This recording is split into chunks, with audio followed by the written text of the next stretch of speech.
Welcome to New York's #2 sports show. The Rangers win the Winter Classic in Miami against the Florida Panthers. Final score 5-1. And it's one of those episodes where just you can just enjoy it. And it's kind of funny. The Rangers, they kind of keep me hanging on where I'm ready to just kind of, you know, move forward, to the future. And ultimately, look, I think that this game isn't gonna be some jumping off point. I'm sure you'll hear a lot of talk about that this can be. And look, if they somehow do well from here forward, you would look back to this point. But I think in reality, you got to keep it in perspective. But it's cool the fact that the Rangers are undefeated in outdoor games now, 6-0, 3-0 in the Winter Classic specifically. And Mika Zibanejad had just quite the night. The longest tenured Ranger. He gets the first hat trick in a Winter Classic game. I believe his 5 points are the most in an outdoor game. I'm pretty sure. He gets a power play goal, a shorthanded goal, albeit an empty net goal, even strength goal as well. His power play goal tied the Ranger career mark for power play goals, tying Camille Henry and his old buddy Chris Kreider. Um, but yeah, like a lot to enjoy in this game. And look, the Rangers got outshot 37-20 by the Panthers. It was far from a perfect game, but some really outstanding performances, specifically Zibanejad. Artemi Panarin gets 2 goals and an assist. Alexis Lafrenière actually had 3 assists. And Igor Shesterkin was fantastic, making 36 saves on 37 shots. So, you know, it was nice to keep that outdoor streak alive. So if only, I guess the solution is, just gotta basically play all these games outdoors the rest of the season, and maybe the Rangers will have a chance to make the playoffs. But you know, I think two teams that really are banged up in their own way coming in. The Panthers more notably, obviously, with no Barkov, no Kachuk, right? But the Rangers are not exactly healthy themselves. Of course, JT Miller's still out, and the Rangers even sustaining more injuries heading into this. And I guess we'll go there. Um, as kind of originally feared, and I know that obviously his role was more than it should have been, but Connor Sherry, he goes in LTIR. I wouldn't, I don't know. That seemed like it could be like a season ender. They haven't explained it in detail, and we'll see what ends up coming of it. But Sherry, I think, the fact that they put him on LTIR, that was the choice, it gives, some credence to the fact that, again, he is probably going to be out for a while, at the very least. Noah Laba, for him, it's being termed as out week to week, which, I guess is, depending on how you look at it, I guess there's hope that he'll be back before the extended Olympic break, and probably will be, right? If that week to week, prognosis is true, but still, that's an even bigger loss than Sherry, with him being down the middle, a rookie who, was having some bit of success in his own right. Um, so a lot of changes to be made there on the forward side. The defense is, the same, right? Vakanainen is the scratch. No changes really there. Although, I guess from a pairing standpoint, they went back to, Shiner back on his normal side with Robertson, and then Susie was with Borgen. So I expect to see that. And I guess as far as ice time goes, pretty even the whole way. Although Susie on the lower side, but Susie also took a penalty. So, I will say this, it actually would maybe in some ways appear that Robertson Schneider might actually be the second pair and Susie Borgen the third, but let's call it maybe a 2A, 2B, or whatever you want to say. Right? Obviously, Gavrikov Fox is the clear, unquestioned top pair. And then from after that, I guess maybe you could kind of, make your own assumptions, and that's here nor there. But again, back to the forwards. Brennan has been sent down. And that does say a lot, because really what ends up happening here is this. The first thing I'll bring up is very irrelevant. Anton Bleed is called up as kind of the healthy scratch forward, right? And there are cap constraints as well that have to do with some of these decisions. But Berard essentially takes what could have been the Othman spot in the lineup. Like, look at it as Berard takes the Sherry spot. But what they do is Justin Dowling makes his Ranger debut, only played 7 minutes, but he is a center. Now, you could have had Brodzinski play center, but we haven't really seen Brodzinski play center all season. We had seen him more at center in previous years with the Rangers in the pre-Sullivan era, and also, again, with Noah Laba kind of being what he was, there was less need for Brodzinski, although again, Laba was hurt, so you could have went there. They don't though. Justin Dowling didn't play much. You know, it really led to more Sam Carrick really getting a lot of the bottom six center coverage and Dowling, really playing sparingly. And Berard and Rempe didn't play much as well. But that's where they're at right now. And it's not ideal at all. It really is. Justin Dowling being in the lineup is not what you want. He was on the Devils last year, has bounced around a lot, was on the Dallas Stars originally, and was someone that, wasn't sure if we'd see him with the Rangers, but we have. But yeah, the lineup, it's hurting. I mean, the forward group, it is, you even look to like Adam Edstrom. Doesn't sound like he's coming back anytime soon. He's in a walking boot and in crutches, but that's sort of a look at the lineup. And, really the lines were kind of the same from last game. For the most part, it was cool with Panarin and Zibanejad. Now, there were some situations where it was Lafrenière kind of post special teams, I would view, where Lafrenière would maybe play with Panarin and Zibanejad, but for the most part, it was Cooley. And then with that, it was Trocheck with Perreault and typically Lafrenière with them. But yeah, Shesterkin really outplayed Bobrovsky. No question. I mean, Bobrovsky, the numbers aren't great. Now, look, to me, I think a lot of the goals were just kind of good goals by the Rangers. And so while I don't think Bobrovsky was great, right, it's kind of one of those things, like in a way, like I was talking about the Jonathan Quick game from the last game against the Capitals. Although in that one, I felt like Quick did make some big saves. Bobrovsky never really made the big save. And maybe that's the argument where as much as maybe the goals weren't bad to my recollection of it, and we'll kind of go through it, Shesterkin he's been very steady. I feel like Igor has looked good. I think the results have followed with it lately too. Despite some losing in here, I think that Igor has actually really found his game after, a not so great stretch. So again, games in Miami, a very warm weather sort of winter classic, which I'm sure the players don't mind much, but, it depends on what your preference is there. I mean, we've seen, of course, more of and typically it's what it was meant for, is the cold environment, where in the 5 previous Ranger games that they went outdoors, they were all, ranging in degrees of cold, but very, very frigid temperatures. And, it was just cool for, again, like a Mika Zibanejad, who we've seen in the previous 2 winter outdoor wins, the Winter Classic in 2018 versus the Sabres, which ironically JT Miller got the game-winning goal in overtime, and then as well, that comeback win where Zibanejad had the big tying goal against the Islanders at MetLife Stadium. So nice to see someone that was really very much, only kind of the only one, because again, Miller was hurt and Miller, was gone for years. The only one that was really around for that 2018 Winter Classic, which in a lot of ways is forgettable. That wasn't a very good Ranger team. I think the most fond memories that one would have from outdoor games, at least for me, the 2018 Winter Classic is probably the least of the bunch. 2012 Winter Classic win, the 2 Stadium Series wins against the Devils and Islanders in 2014, and then, hey, even the most recent one in 2024 against the Islanders. Like, all those, I think, bring back really good memories. And this one, we'll see how it's looked back on. Probably more in the vein of the 2018 Winter Classic against the Sabres, I would think. But hey, enjoyment nonetheless.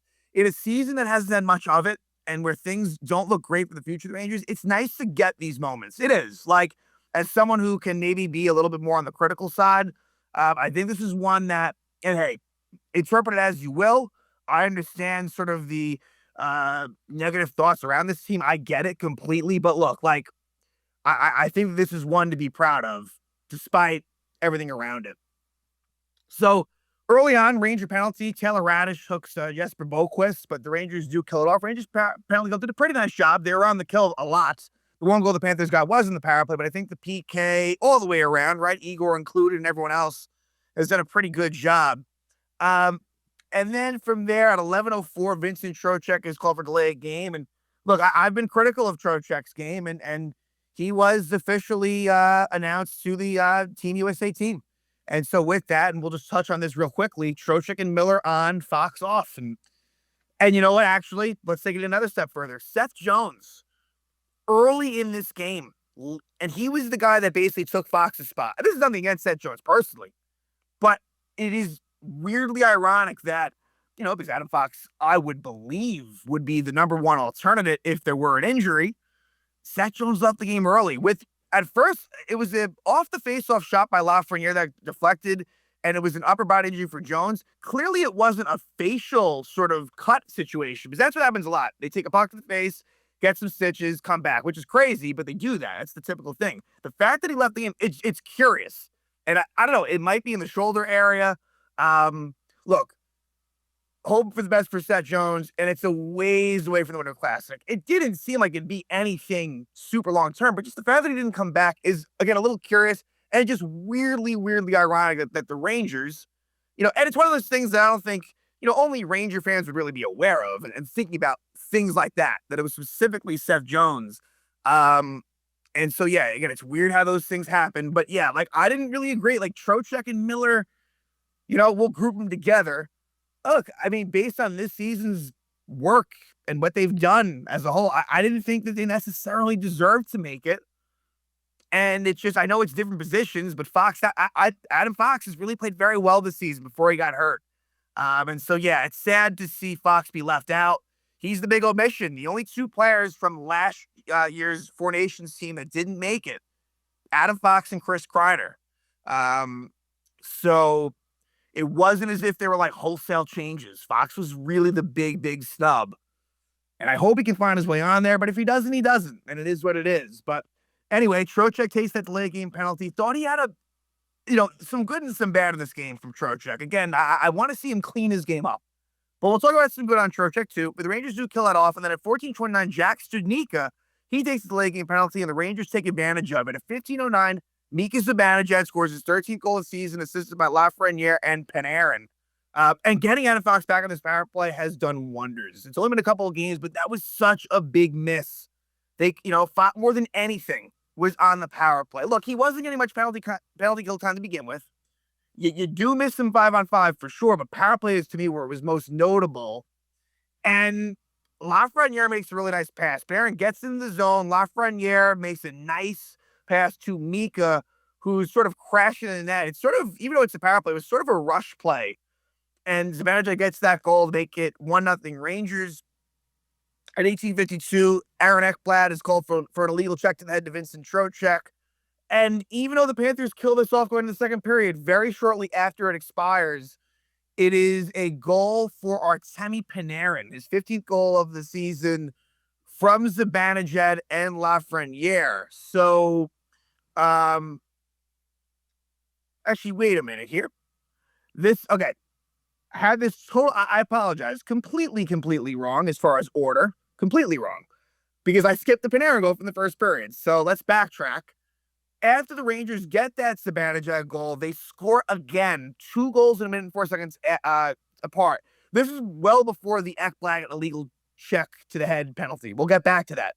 But it's Panarin who scored. He's really good at basically getting these goals from distance. And it's Panarin from Zibanejad, Lafrenière. And again, it was one of those instances where I guess post-power play, they decided to leave Lafrenière with Panarin and Zibanejad.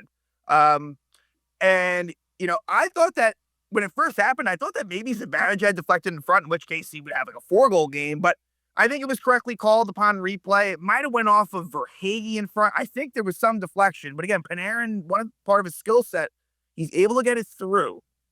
Not everyone's able to do that. I think Fox has that ability too. You just take that simple wrist shot, and again, he scores that goal, 2-0 Rangers, and at that point, 2 points for Panarin, Zibanejad, and Lafrenière. Then it's everything that I said, but the Rangers make it 3-0 early in the second. 6 seconds after the Ekblad penalty ends, Zibanejad scores the second of the game, 14th of the season from Lafrenière and Trocheck. And this was a really great pass by Trocheck on his butt, sliding middle of the ice, and he finds Lafrenière, and it becomes a little bit of an odd man situation. The Trocheck play kind of threw things off, the former Panther. Gustav Forsling, who rarely kind of makes mistakes, kind of gets caught up here. Lafrenière gets by him, and then Mikkola doesn't do a great job on the 2-on-1. Great setup by Lafrenière to Zibanejad. Again, you see from time to time what Lafrenière can do, and this was really one of Lafreniere's best games of the season. And He is streaky, so maybe it is followed up by some good games, but I'm not going to be fooled by this to think that all of a sudden he's going to take off. That said, again, you see it every now and then, and it makes it all the more frustrating. But Mika Zibanejad finishes it off, his second goal of the game. At that point, 3 points on the game and 3 assists for Alexis Lafrenière. At 2:25, Gavrikov hooks Evan Rodriguez, but he kills it off. But the Rangers are able to get through the second period up 3-0. And look, the Panthers, I thought their game was getting stronger and stronger. They were actually the Rangers pretty handily, and part of that is play styles and game script. Like, there's reasons for that. We can't be too surprised. We know that watching the Rangers, but they were being outshot 25-12, but the Rangers were up 3-0 going into the third. In the third, the Panthers make a little bit of a push. Not a great penalty by Johnny Brodzinski at 139, tripping Mackie Samoskevich. And pretty soon after that, at 2:20, Sam Reinhart scores his 23rd goal of the season from Sam Bennett and Brad Marchand. Carrick tries to clear, is kept in by Ekblad, and then Carrick cannot corral the puck.